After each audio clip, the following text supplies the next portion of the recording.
Bonjour, je m'appelle Dorothée Delaunay, je suis directrice du pôle conseil et innovation chez Lincoln. Aujourd'hui, nous allons vous présenter un retour d'expérience d'un projet réalisé pour l'un de nos clients, une société de conseil spécialisée en management de projet. Fin 2019, ce client nous a sollicité pour construire un chatbot RH à destination de leurs collaborateurs. Deux enjeux à ce projet de digitalisation de la fonction RH. Tout d'abord, c'est libérer du temps au personnel RH pour leur permettre de se concentrer sur les demandes les plus complexes et à plus grande valeur ajoutée pour eux. Et c'est également faciliter l'accès à l'information pour les collaborateurs et permettre une plus grande réactivité à leur questionnement puisque le chatbot est accessible 7 jours sur 7 et 24 heures sur 24. Après un an d'utilisation du chatbot, notre client nous a sollicité de nouveau avec le souhait d'améliorer l'expérience utilisateur. Et parmi les pistes d'amélioration envisagées, l'une consistait à transformer le chatbot en voicebot.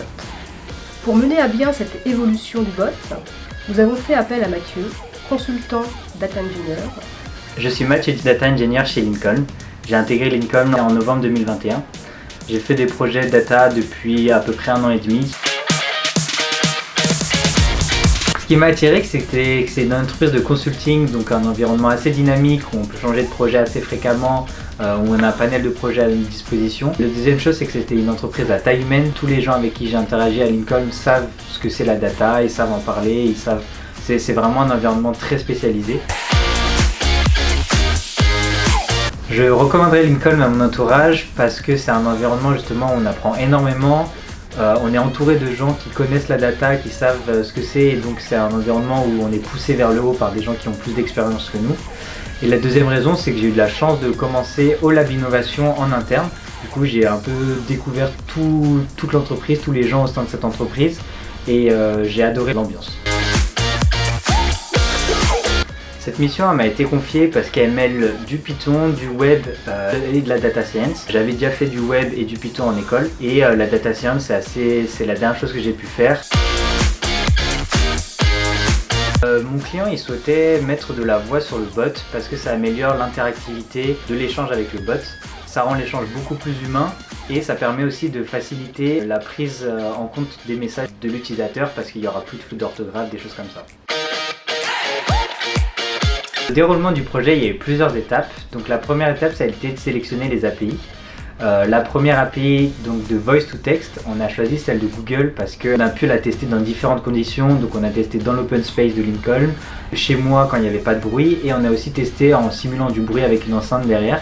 Et malgré les 3 conditions, elle avait des très bonnes performances, donc on a pris celle-là. Ensuite, pour l'API de Text to Voice, on a testé 3 gros sur le marché. Et en fait, il s'est avéré que Microsoft a une voix beaucoup plus naturelle, beaucoup plus humaine, et qu'elle avait des personnalisations plus faciles aussi. On pouvait changer le pitch, la hauteur, etc. Et ensuite, il a fallu connecter ces 2 API au moteur linguistique actuel, donc en Python. Et à la fin, il a juste fallu modifier l'interface utilisateur pour ajouter un bouton pour interagir vocalement avec le bot. Quel justificatif fournir en cas d'arrêt maladie? En cas d'arrêt maladie, tu dois fournir l'arrêt de travail délivré par ton médecin traitant. Pour moi, la principale difficulté, ça a été sur la partie web parce que j'ai jamais fait d'Angular avant, donc j'ai dû me former. Lincoln m'a mis des formations à disposition. Et modifier justement cette interface pour que ça soit ergonomique et que les utilisateurs sachent directement, sans l'avoir vu, comment interagir vocalement. Ça a été ça la principale difficulté.